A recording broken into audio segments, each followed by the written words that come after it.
আমরা বেশিরভাগ ভিডিওই ভারতীয় দর্শকদের জন্য বানিয়ে থাকি, কিন্তু এই ভিডিওতে আমরা বিশেষ করে এনআরআই দর্শকদের জন্যই বানাচ্ছি। এই ভিডিওতে আমরা 12টি এমন জিনিস কভার করতে চলেছি যেটা এনআরআই বন্ধুদের জন্য খুবই প্রয়োজনীয়। আপনি যদি ভারতে নেক্সট টাইম আসেন তাহলে এটা ঠিক করে নেবেন, বা ভারত থেকে যদি যাচ্ছেন তার আগেই এইটা সঠিক করে নেবেন। এই ভিডিওটা আমরা একটু নতুন কিছু করার চেষ্টা করেছি, তো আপনাদের রিকোয়েস্ট করব যে আমাদের সাপোর্ট করার জন্য। এই ভিডিওটা যদি আপনাদের ভালো লেগে থাকে তাহলে এই 12টি পয়েন্ট আমরা আরও বিস্তারে কভার করব পরে। প্রথম জিনিস হলো আপনার অ্যাকাউন্টটিকে সাজানো। আপনি কি জানেন ফিমা আইন অনুযায়ী কোনো এনআরআইয়ের ভারতীয় অ্যাকাউন্ট থাকা ইলিগাল, তাকে মোটা টাকা জরিমানা দিতে হতে পারে। আপনি যদি এনআরআই হন আর আপনার কাছে যদি ভারতীয় সেভিংস অ্যাকাউন্ট থাকে তাহলে ওই সেভিংস অ্যাকাউন্টে থাকা টাকার 3 গুণ টাকা আপনাকে জরিমানা দিতে হতে পারে। বিদেশে যাওয়ার দিন থেকে শুরু করে সেভিংস অ্যাকাউন্ট পরিবর্তন করার দিন পর্যন্ত আপনাকে প্রতিদিন 5000 টাকা পেনাল্টি দিতে হতে পারে। তাই আপনার প্রথম কাজ হচ্ছে এই সেভিংস অ্যাকাউন্টটাকে এনআরই বা এনআরওতে রূপান্তরিত করা। প্রথমে আপনাকে কী করতে হবে, এই এনআরই বা এনআরও করতে গেলে আপনার কেওয়াইসিটাকে আপডেট করতে হবে, আপনার পাসপোর্ট আর ভিসার স্থিতিটাকে আপডেট করতে হবে, আর সব শেষে আপনার ঠিকানাটাকে আপডেট করতে হবে। এছাড়াও মনে রাখবেন, আপনি এনআরআই হয়ে বিদেশ থেকে আপনার অ্যাকাউন্টকে চালনা করবেন এরকম একটা প্রযুক্তিগতভাবে সম্ভব হওয়া উচিত। তাই ভালো আইটি সিস্টেম রয়েছে এই রকম একটি ব্যাংকে অ্যাকাউন্ট খোলা খুব প্রয়োজন। আমি সাধারণত দেখেছি যে আইসিআইসি, এইচডিএফসির মতো বেসরকারি ব্যাংকের আইটি সিস্টেমটা খুব ভালো। Recently ICICI bank international mobile নাম্বারের ওপর ইউপিআই চালু করেছে। মানে আপনার ইন্টারন্যাশনাল মোবাইল নাম্বার হওয়া সত্ত্বেও আপনি ইউপিআইয়ের মাধ্যমে ভারতের যে কোনো জায়গায় টাকা পাঠাতে পারবেন। তার মানে আপনি একজন এনআরআই হয়ে আপনার ভারতের টাকা পাঠানোটা খুবই সহজ করে দিয়েছে। Second point, NRI international remittance. এর মানে হলো দেশ থেকে টাকা ফেরত পাঠানোর প্রক্রিয়া। ইউপিআই গ্লোবাল না হয়ে ওঠে তাহলে বেশিরভাগ এনআরআইয়ের ইন্টারন্যাশনাল রেমিটেন্স আটকে থাকে। বিদেশের কোন ব্যাংকের সঙ্গে ভারতের এই ইন্টারন্যাশনাল রেমিটেন্স চুক্তিটি রয়েছে সেটা আপনাকে সর্বপ্রথম খোঁজ নিতে হবে, আর রেমিটেন্স ফিজও আপনাকে সংরক্ষণ করতে হবে। একজন বিদেশি হয়ে এটা কিন্তু আপনার জন্য খুবই গুরুত্বপূর্ণ, বিশেষ করে মিডল ইস্ট, কারণ সন্ত্রাসবাদীদের ক্ষেত্রে 5 অঙ্কের বেশি অ্যামাউন্টও আপনাদের পর্যবেক্ষণ করা হয়। সুতরাং আপনি যদি এরকম কোনো ব্যাংক খুঁজে পান তাহলে তৎক্ষণাৎ এটা পরিবর্তন করুন, নাকি 2 দিনের ওয়েট করে। 3 নম্বর পয়েন্ট, ডিমাট অ্যাকাউন্ট।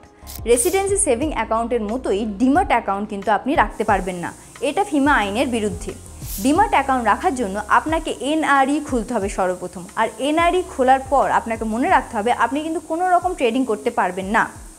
আমার নিশ্চিত আপনারা এখন ভাবছেন যে এটা শুধু তো ওপর দিয়ে আমরা বলছি, গভীরে জানার জন্য কি করে জানবেন। এই কমিউনিটিতে ঘটে যাওয়া আলোচনার একটি উদাহরণ দেওয়া হলো। রিসেন্টলি আমরা ব্যাঙ্ক অ্যাকাউন্ট, ক্রেডিট কার্ড আর ইনভেস্টমেন্ট সম্পর্কে আলোচনা করেছি। যদি আপনাদের কোনো প্রশ্ন থাকে তাহলে নিচে ডেসক্রিপশন বক্সে লিঙ্ক আছে, সেখানে গিয়ে আপনি প্রশ্নটা করতে পারেন। পরবর্তী পয়েন্ট, ডেবিট কার্ড আর ক্রেডিট কার্ড সম্পর্কে। এটি যেহেতু বছরে চার্জ রয়েছে তো এটি বন্ধ করার জন্য বোধগম্য নয়, অন্যথা আপনি চার্জ পেতে পারেন। ব্যাঙ্ক অ্যাকাউন্টের মতোই আপনি ক্রেডিট কার্ডও আপডেট করাতে পারেন, কেওয়াইসি, পাসপোর্ট আর ভিসা আপডেট করাতে পারেন। ডেবিট কার্ড ব্যাঙ্ক অ্যাকাউন্টের সঙ্গে সঙ্গে আপডেট হয়ে যায়, কিন্তু ক্রেডিট কার্ডের জন্য আপনাকে এগুলো আপডেট করাতে হবে। এছাড়াও ক্রেডিট কার্ডে যদি কোনো বাকি থেকে থাকে তাহলে এক্ষুনি সেটা পেমেন্ট করুন। আমি এরকম ঘটনা জানি যে ক্রেডিট কার্ডে বাকি থাকার জন্য দুবাইয়ে যাওয়া বন্ধ হয়ে গেছে এরকম। পঞ্চম পয়েন্ট হচ্ছে প্যান কার্ডের সঙ্গে আধার কার্ড লিঙ্ক করা। প্রত্যেকটি এনআরআই ভারতীয়দের কাছে সর্বশেষ হলো কেওয়াইসি, ঠিকানা আর জাতীয়তা আপডেট করা। প্যান কার্ড বাধ্যতামূলক, কিন্তু আধার কার্ড অতটা বাধ্যতামূলক না হলেও আপনার কাছে যদি প্যান আর আধার দুটোই থাকে তাহলে সেটাকে কিন্তু আপডেট করিয়ে নেবেন। যেমন আপনার নাম, জন্মের তারিখ, পিতামাতার নাম, এই ঠিকানা ইত্যাদি, এগুলো আপডেট করিয়ে নেওয়াটা খুবই গুরুত্বপূর্ণ, না হলে এটা পরবর্তীকালে আপনাদের সমস্যার কারণ হয়ে দাঁড়াতে পারে। সিক্সথ পয়েন্ট, হেলথ ইন্স্যুরেন্স সম্পর্কে। বেকিফায়াতি কমিউনিটিতে অনেক এনআরআই বন্ধুরা রয়েছে যাদের একটাই চিন্তার কারণ তাদের পিতামাতার হেলথ সমস্যা নিয়ে। আমার মনে হয় আপনাদেরও এই চিন্তাটাই রয়েছে। আমি আপনার পেরেন্টসের জন্য একটা চমৎকার হেলথ ইন্স্যুরেন্সের কথা বলবো। আমি আপনাদের রেকমেন্ড করব কি কেয়ার বা এইচডিএফসির আরোগ্য বিমাটা নেওয়ার জন্য। আপনারা নিজেরাও সেটা দেখতে পারেন। এছাড়াও আমি আপনার এবং আপনার পরিবারের জন্য একটা হেলথ ইন্স্যুরেন্সের জন্য রেকমেন্ড করব।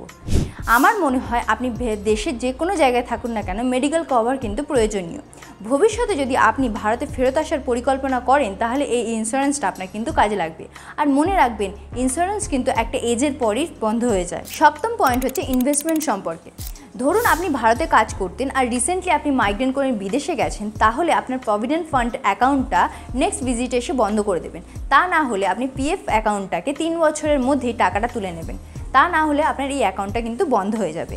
আর যদি আপনি ক্রিপ্টোতে টাকা দেন তাহলে সেই টাকাটা তুলে নিন এক্ষুনি আর অ্যাকাউন্টটাকে বন্ধ করে দিন, কারণ বিদেশে কিন্তু ক্রিপ্টো বেআইনি। আপনি নিশ্চয়ই এইসব জিনিসের জন্য সমস্যায় দাঁড়াতে পারবেন না। আর যদি আপনি স্টক মার্কেট বা আপনার মিউচুয়াল ফান্ডে টাকা দেন সেটার জন্য কোনো অসুবিধাই নেই, আপনি টাকা দিতে পারেন। অষ্টম পয়েন্ট হচ্ছে ট্যাক্স কমপ্লেন সম্পর্কিত। এটা এনআরআইদের ক্ষেত্রে একটু সমস্যার কারণ হতে পারে, তাই আমি আপনাকে রেকমেন্ড করব ভারতের বেস্ট সিএর জন্য। আপনি যদি ভারতে পিএফ, মিউচুয়াল ফান্ড আর সম্পত্তি বিক্রি করার থাকে তাহলে আপনার কিন্তু টিডিএস কাটার সম্ভাবনা একটু বেশি থাকে। যার ভারতে ডাবল ট্যাক্সেশন এভিডেন্স এগ্রিমেন্ট রয়েছে, আপনি কিন্তু প্রচুর পরিমাণে ট্যাক্স বাঁচাতে এটা করতে পারেন, কিন্তু মনে রাখতে হবে আপনাকে কিন্তু ভালোভাবে ফাইলিং করতে হবে। নবম পয়েন্ট হচ্ছে ভারতীয় মোবাইল নাম্বার নেওয়া। আপনার কাছে যদি ভারতের মোবাইল নাম্বার না থাকে তাহলে আমি আপনাকে রেকমেন্ড করব একটা মোবাইল নাম্বার নেওয়ার জন্য। আর যদি আপনার কাছে মোবাইল নাম্বার থেকে থাকে কিন্তু সেটা সক্রিয় নয় তাহলে আমি আপনাকে রেকমেন্ড করব সেটা সক্রিয় করার জন্য, কারণ এখানে আপনি বিভিন্ন রকমের পরিকল্পনা এসএমএসের মাধ্যমে পেতে পারেন আর আপনি বিদেশে বসেও আপনার অ্যাকাউন্টকে চালনা করতে পারেন। দশম পয়েন্ট হচ্ছে লোন সম্পর্কিত। ভারতে আপনি কোনো লোন নিয়েছেন আর সেটা এখনও চলছে, তাহলে আপনি সেটা দেখুন যে আপনার ব্যাঙ্ক অ্যাকাউন্টে সেই টাকাটা আছে কিনা।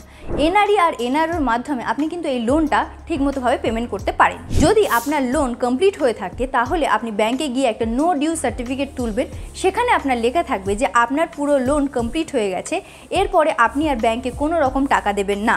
11 নম্বর পয়েন্ট হচ্ছে সম্পত্তি সম্পর্কিত। ভারতে যদি আপনার কোনো সম্পত্তি থেকে থাকে তাহলে এটা আপনার জন্য গুরুত্বপূর্ণ। আপনি সমস্ত রকম রেকর্ড চেক করে দেখবেন যে আপনি সময় মতো আপনার কর দিচ্ছেন কিনা আর সমস্ত রকম আইন মেনে চলছেন কিনা। জমির ভারতীয় রিয়েল এস্টেট ইকোসিস্টেমের মধ্যে গত কয়েক বছরে অনেক রকম আপডেট হয়েছে আর পরিবর্তনও হয়েছে। এছাড়া আপনার যদি ভাড়াটিয়া থেকে থাকে তার মাসিক ভাড়া প্রদানের একটা টিডিএস প্রভাব পড়বে তা নিশ্চিত করুন এবং আপনার রক্ষণাবেক্ষণ বকেয়া পরিশোধ হচ্ছে কিনা তা নিশ্চিত করুন। 12 নম্বর পয়েন্ট অর্থাৎ শেষ পয়েন্ট হচ্ছে পিওএ সম্পর্কিত। ভারতে যে কোনো লেনদেন অথবা সিগনেচারের জন্য আপনার রিয়েল প্রেজেন্ট দরকার হয়, যেমন ব্যাংকিং বা সম্পত্তি বা ট্যাক্সেসের জন্য এটি হতে পারে। তো আপনার ভারতে বসবাসকারী যে কোনো আত্মীয়কে আপনি পাওয়ার অফ অটর্নি দিতে পারেন। পিওএ নির্দিষ্ট ব্যাংকিং লেনদেন অথবা সম্পত্তি বিক্রি বা কেনার জন্য হতে পারে।